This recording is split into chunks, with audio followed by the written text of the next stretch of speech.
നാമത്തിന് നന്ദിയോടെ സ്തോത്രം ചെയ്തു. വളരെ അനുഗ്രഹിക്കപ്പെട്ട ഈ നല്ല സമയത്ത് പ്രാർത്ഥനാഗതി കേരള ചാപ്റ്ററിൻ്റെ ഈ കുടുംബ സംഗമത്തിൽ കടന്നുവന്ന് നിങ്ങളോടൊപ്പമായിരുപ്പാൻ, പ്രത്യേകിച്ച് കുടുംബമായി ദിവസങ്ങളിലായിരുപ്പാൻ ഒരുക്കിയ ഈ നല്ല അവസരത്തെ ഓർത്ത് കർത്താവിനെ സ്തോത്രം ചെയ്തു. ഞാൻ ക്രിസ്തുവിലേക്കും സ്നേഹിക്കുകയും ബഹുമാനിക്കുകയും ചെയ്യുന്ന കർത്താവ് ദാസൻ പാസ്റ്റർ പെൻസിലാനിയും കേരള ചാപ്റ്ററിൻ്റെ ചെയർമാനായിരിക്കുന്ന ഫാമിലി പാസ്റ്റർ, കോർഡിനേറ്ററായിരിക്കുന്ന മോൻസി പാസ്റ്റർ, അങ്ങനെ പേരെടുത്ത് പറഞ്ഞാൽ എല്ലാവരെയും പറയണം. പ്രത്യേകിച്ച് കടന്നു വന്ന സാമ്പത്തിക എല്ലാവരോടും ചേർന്നിങ്ങനെ ഒരവസരം ലഭിച്ചതിൽ ഞാൻ കർത്താവിനെ സ്തോത്രം ചെയ്യുന്നു. ഞാനും വളരെ യാദൃശികമായിട്ടാണ് പ്രാർത്ഥനാഗതിയുടെ പ്രവർത്തകനായി മാറിയത്. എനിക്ക് ബെൻസൺ പാസ്റ്റർ ഒരു മുൻപരിധിയും ഇല്ലായിരുന്നു. അതിനു മുമ്പ് ഒരു മുൻകൂർ ജാമ്യം എടുക്കട്ടെ, എന്നോടൊരു 10 മിനിറ്റൊക്കെ എടുത്തോളം പറഞ്ഞാൽ ഞാൻ അത്രയൊന്നും പോകത്തില്ല. സമയം ഓൾറെഡി മുൻപോട്ട് പോകും. ബെൻസൺ പാസ്റ്റർ എനിക്ക് വലിയ പരിചയമൊന്നും ഇതിനു മുമ്പില്ലായിരുന്നു. ഞാൻ ബൈബിൾ കോളേജിൽ പഠിപ്പിച്ച ഗ്രീക്ക് പഠിപ്പിച്ചൊരു അധ്യാപകൻ, മണക്കാല ബൈബിൾ കോളേജിലെ ഒരു അധ്യാപകനാണ് കണക്ട് ചെയ്തത്. അന്ന് മുതൽ ഇന്ന് വരെ വലിയ സ്നേഹബന്ധം ആ ദേവദാസനുമായി പുലർത്തും. ഇപ്പോൾ ഈ അടുത്തിടെയായി ഹാർട്ട്ലി പാസ്റ്ററുമായി വളരെ അടുത്ത ബന്ധമുണ്ട്, സ്നേഹബന്ധമുണ്ട്, വീട്ടുകാരുടെ ശിക്ഷാബന്ധമുണ്ട്. അങ്ങനെ പ്രാർത്ഥനാഗതിയുടെ ആ കുടുംബത്തിൻ്റെ ഒരു അംഗമായി അതിൻ്റെ ഒരു പ്രവർത്തനമായി ചെയ്യുവാൻ കർത്താവ് സഹായിച്ചു. ഞാൻ പ്രതിനിധാനം ചെയ്യുന്നത് UAE ചാപ്റ്ററിനെയാണ്.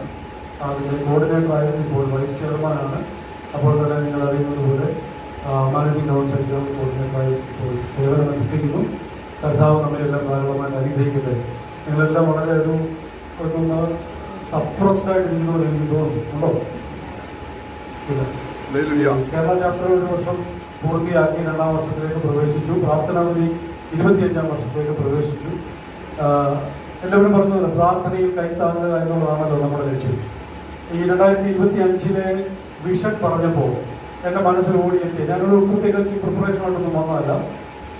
എന്നാൽ വിഷൻ പറഞ്ഞപ്പോൾ എൻ്റെ മനസ്സിൽ ഓടി വന്നൊരു വാക്യമാണ് സദൃശവാക്യം 17ാം അധ്യായത്തിൻ്റെ 17ാമത്തെ വാക്യം. അതിങ്ങനെയാണ് പറയുന്നത്: സ്നേഹിതൻ എല്ലാ കാലത്തും സ്നേഹിക്കും, അനർത്ഥകാലത്ത്. പ്രാർത്ഥനാഗതിന് പ്രിയപ്പെട്ടവരെ, നമ്മൾ ആരായിത്തീരണം? അനർത്ഥകാലത്ത് ആരായിത്തീരണം? അപ്പൊ സ്നേഹമുണ്ടെന്ന് പറഞ്ഞ് നടന്നിട്ട് കഴിയില്ല. ഒരനർത്ഥം വരുമ്പം സ്നേഹിതൻ ആരായിത്തീരും? സഹോദരന്റെ റോഡിലേക്ക് മാറുക അല്ലേ? എന്താ ആരാ സ്നേഹിതൻ? നമുക്കറിയാം, പുതിയ നിയമത്തിൽ വരുമ്പോൾ ലൂക്കോസിന്റെ സുവിശേഷത്തിൽ 10ാം അധ്യായത്തിൽ ഒരു ന്യായശാസ്ത്രി വന്ന് യേശുവിനോട് ചോദിക്കുന്നുണ്ട്, നിത്യജീവനെ പ്രാപിക്കാൻ ഞാൻ എന്ത് ചെയ്യും?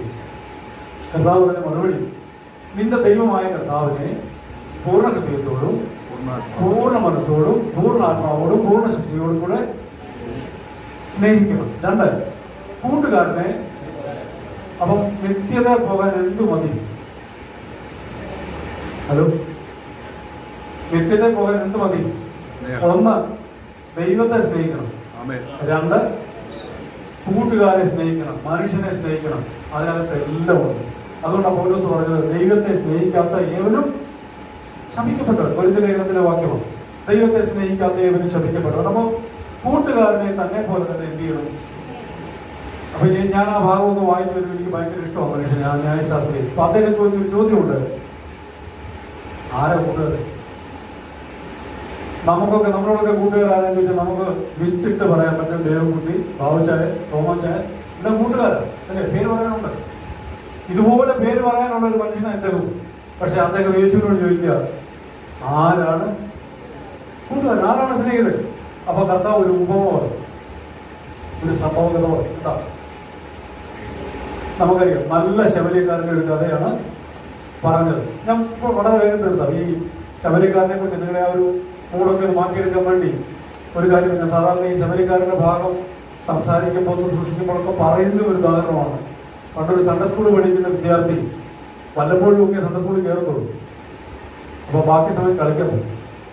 അപ്പോൾ അവിടുന്ന് ഒക്കെ കേട്ടത് പുള്ളിയുടെ മനസ്സിലുണ്ട്. ഇവരൊക്കെ പെടുന്ന ഒരു സമയമുണ്ട്. എപ്പോഴാണ്? പരീക്ഷയുടെ സമയം. അപ്പൊ പരീക്ഷയ്ക്ക് ക്വസ്റ്റ്യൻ വന്നു, നല്ല ശബരിക്കാരനെ കുറിച്ച് ഒരു എസ്സേ എഴുതുന്നു. പുള്ളി കേട്ടത് മനസ്സിലുണ്ട്. നിങ്ങളുടെ മനസ്സിലുണ്ടെന്ന് എനിക്കറിയാം. അപ്പോൾ ഇദ്ദേഹം എഴുതി, ഒരിക്കൽ ഒരു മനുഷ്യൻ യെരൂശലേമിൽ നിന്ന് യെരിഹോവിലേക്ക് പോകുമ്പോൾ, ശ്രദ്ധിച്ച് കേട്ടോടെ, അദ്ദേഹം എഴുതി വരിക, കള്ളന്മാരുടെ കയ്യിൽ അകപ്പെട്ടു. കള്ളന്മാരവനെ വലിച്ചടിച്ച്, പിന്നെ പുള്ളിയുടെ ഭാഷയാണ്, അടിച്ചു, വെട്ടി, മുറിച്ച് പല കഷ്ണങ്ങളാണ്. ആ കഷ്ണത്തിൽ ചിലത് പാറപ്പുറത്ത് വീണു, ചിലത് വഴിയരികിൽ വീണു, ചിലത് മുള്ളിനിടയിൽ വീണു, ചിലത് നല്ല സ്ഥലത്ത് വീണു. ശേഷിച്ച കഷ്ണങ്ങൾ 12 കൊട്ട നിറച്ചെടുത്തു. കേൾപ്പാൻ ചെയ്യുന്നത് പുള്ളിയുടെ തന്നെ. പക്ഷെ ആ ഭാഗം നിങ്ങൾ ശ്രദ്ധിച്ച് പഠിച്ചാൽ, ഒരു മനുഷ്യൻ മുറിവേറ്റ് കിടക്കുന്നു. സ്നേഹിതൻ എങ്ങനെ സഹോദരനാകുന്നെന്ന് ആ ഉപമ നമ്മളെ പഠിപ്പിക്കും. മുറിവേറ്റ് കിടക്കുന്ന മനുഷ്യൻ, അവന്റെ അടുക്കലേക്ക് ആര് വന്നു? ആദ്യം പുരോഹിതൻ വന്നു, ലേവ്യൻ വന്നു. അവർ രണ്ടുപേരും മൈൻഡ് ചെയ്തില്ല, അവരങ്ങ് പോയി. കാരണം അവരെവിടെ പോകുന്നറിയാമോ? രണ്ടുപേരും പൗരോഹിത്യമാണ്, അല്ലെ? ലേവ്യനും പൗരോഹിത്യ കുടുംബമാണ്, പുരോഹിതനും ശുശ്രൂഷയുള്ളവനാണ്. എന്റെ ഭാഷ പറഞ്ഞാൽ ഒരാള് പുരോഹിതനും മറ്റേ പുള്ളി ഇവാഞ്ചലിസ്റ്റും. ഞങ്ങളെ പറയാൻ കുഴപ്പമില്ല. ഇവർ വന്ന് കണ്ടിട്ട് എന്ത് ചെയ്തു? മൈൻഡ് ചെയ്യാതെ പോയി. കാരണം അവർക്ക് വലുതെന്താ? ശുശ്രൂഷയാണ്. ശബ്ദത്തൊട്ടുള്ള അന്ന് മുഴുവൻ അശുദ്ധനാണ്. മീറ്റിങ്ങിന് പോയി പ്രസംഗിക്കാനുള്ളതാ. അപ്പൊ ഇങ്ങനെ ശുശ്രൂഷിക്കാൻ എനിക്ക് കർത്താവ് അതുകൊണ്ടാണ് പറഞ്ഞ, യാഗത്തിലല്ല കരുണയിലാണ്. ഞാൻ അതിനെ ഒന്നുകൂടെ ഇറക്കി പറയുക, യോഗത്തിലുമല്ല കരുണയിലാണ് ദൈവം പ്രസാദിക്കുന്നത്. അത് കഴിഞ്ഞ് ഒരു ശബരിക്കാരൻ വന്നു. അതാണ് നമ്മുടെ റോൾ മോഡൽ. ശബരിക്കാരൻ വന്ന് ചെയ്ത കാര്യങ്ങളൊക്കെ വിട്ട് പറഞ്ഞാൽ 10 കാര്യങ്ങൾ പിടിച്ചു. 1, അരികെ ചെയ്യും. 2, മനസ്സരി. 3, അവന്റെ മുറിവിൽ എണ്ണയും വീഞ്ഞും പകർന്നു മുറിവ് കെട്ടി. പിന്നെ തന്റെ വാഹനത്തിൽ കയറ്റി വഴിയമ്പലത്തിൽ എത്തിച്ചു. അവനെ രക്ഷ ചെയ്തു. അന്ന് രാത്രി അവന്റെ കൂടെ പാർത്തു. വഴിച്ചെലവിന് 2 വെള്ളിക്കാശും കൊടുത്തു. 9ആയി. 10ാമത്തെ എന്താണെന്നറിയാമോ? ഒരു വാഗ്ദത്തം കൂടെ കൊടുത്തു. എന്താ വാഗ്ദത്തം എന്നറിയാമോ? അധികം വല്ലതും ചെലവിട്ടാൽ വാഗ്ദത്തം, ഐ വിൽ കം ബാക്ക്, ഞാൻ മടങ്ങി വരും, ഞാൻ മടങ്ങി വന്ന് തീർത്തോളം. ഇത്രയും കാര്യങ്ങൾ അതിനകത്ത് ചെയ്തെങ്കിലും എന്നെ ഏറ്റവും ടച്ച് ചെയ്ത പോയിന്റ് എന്താണെന്നറിയാമോ? ഇത്രയും തിരക്കുള്ള ഈ ശമര്യക്കാരൻ, അദ്ദേഹം ഒരു ബിസിനസ്സുകാരനായിരിക്കാം, ഈ ശമര്യക്കാരൻ അന്ന് രാത്രി മുറിവേറ്റവന്റെ കൂടെ പാർത്തു. എന്തുകൊണ്ട്? ഇത്രയും തിരക്കുള്ള മനുഷ്യൻ മുറിവേറ്റ മനുഷ്യന്റെ കൂടെ അന്ന് പാർത്തു. എന്താ കാരണമെന്നറിയാമോ? മുറിവ് കെട്ടിയവൻ അറിയാം മുറിവിന്റെ ആഴം. എത്ര പേർക്ക് അവൻ പറയാൻ പറ്റും? മുറിവ് കെട്ടിയവൻ അറിയാം മുറിവിന്റെ ആഴം. അതുകൊണ്ട് ഈ മനുഷ്യൻ അറിയാം ഇന്ന് രാത്രി ഏറ്റവും വേദന അനുഭവിക്കുന്ന, നമുക്കറിയാമോ, നമ്മുടെ കയ്യിൽ ചെറുതായിട്ടൊന്ന് മുറിഞ്ഞാൽ പോലും ആ വേദന അന്ന് രാത്രിയിലായിരിക്കും. ശരിയല്ലേ?